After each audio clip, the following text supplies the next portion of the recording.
মেহরাবের চেষ্টায় বুকা স্ট্রাইকার আশরাফুলের মিসে সেমিফাইনালে স্পেনের কাছে 2-0 গোলে হেরে বিশ্বকাপ থেকে বিদায় নিল ফ্রান্স। অন্যদিকে প্রধানমন্ত্রীর দল ইংল্যান্ডকে যদি এবারও আর্জেন্টিনা হাত মেরে হারানোর চেষ্টা করে তাহলে মাঠেই তাদেরকে চুটকি দিয়ে টুপকি মেরে অজ্ঞান করে ফেলার হুমকি দিল লিডার খাইরুল দেওয়ান। এদিকে লামিন ইয়ামালের যদি বাংলাদেশে জন্ম হইতো তাহলে বিশ্বকাপে না খেলে এখন শিক্ষামন্ত্রীর পদত্যাগের জন্য শাহবাগে দাঁড়িয়ে আন্দোলন করত। অন্যদিকে যেই শিক্ষার্থীদের ফার্মের মুরগি বলা হয়েছে সেই ফার্মের মুরগিদের কারণেই কিন্তু ওয়াটারমেলন আজ শিক্ষামন্ত্রী হয়েছে বলে জানিয়েছে হাসনাত আব্দুল্লাহ। এদিকে ভারতের ককরোচ জনতা পার্টির পর এবার বাংলাদেশেও আত্মপ্রকাশ করলো ব্রয়লার চিকেন পার্টি। 19 থেকে 20 হলেই সবাইকে চিকেনের মতো ফ্রাই করা হবে।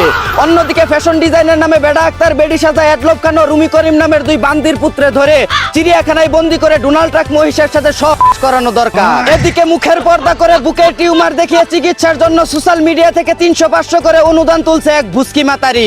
অন্যদিকে আবেগের সুদনে আলগা পিরিত উতলিয়ে পড়ায় বন্যার পানিতে বসে রোমান্স করছে এক মগা আর মগি। এদিকে বাকিতে শাড়ি নিয়ে গাড়ি মারা দিয়েও টাকা পরিশোধ করতে না পারায় মামলা খেয়ে গেল চিত্র জগতের মেগি নুডলস ও ছিদ্র নায়িকা পুতু পুতু তানজিন তিশা।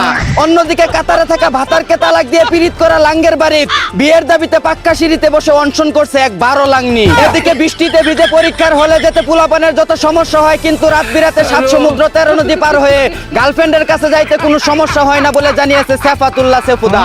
অন্যদিকে জোয়ার নেশায় পরে একসঙ্গে 14 জনকে বিয়ে করলো এক চাইনিজ তরুণী। ভাইরে ভাই, সবাইরে একদিন করে সময় দিলেও তো একটা না 14 দিন চইলা যাইবো। বেডি কুলাইবো কিভাবে, বাঁচবো কেমন করে। এদিকে ভারতের প্রধানমন্ত্রী নরেন্দ্র মোদীর বিরুদ্ধে ধর্ষণের মামলা করলো তার বাড়ির কাজের বুয়া। গুষ্টি মারছে রে, কাজের বুয়াকে পর্যন্ত ছাড় দেয় না।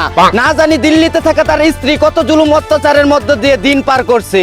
এই ছিল দেশ বিদেশে ঘটে যাওয়া খবরের মাইরে বাপ। ফ্রান্স থেকে আগত বুকা স্ট্রাইকার আশরাফুলকে সাথে নিয়ে আমি ছিলাম মেহরাব। শুনছিলেন আপনারা আবাইত্যা টিভির দুঃসংবাদ। এতক্ষণ সাথে থাকার জন্য ধন্যবাদ। ভিডিওটি ভালো লাগলে উড়াদুরা শেয়ার করে দিন। বিনোদনকে বিনোদন হিসাবে দেখুন। ঝাঁকানাকা পেজটি ফলো করে রাখুন।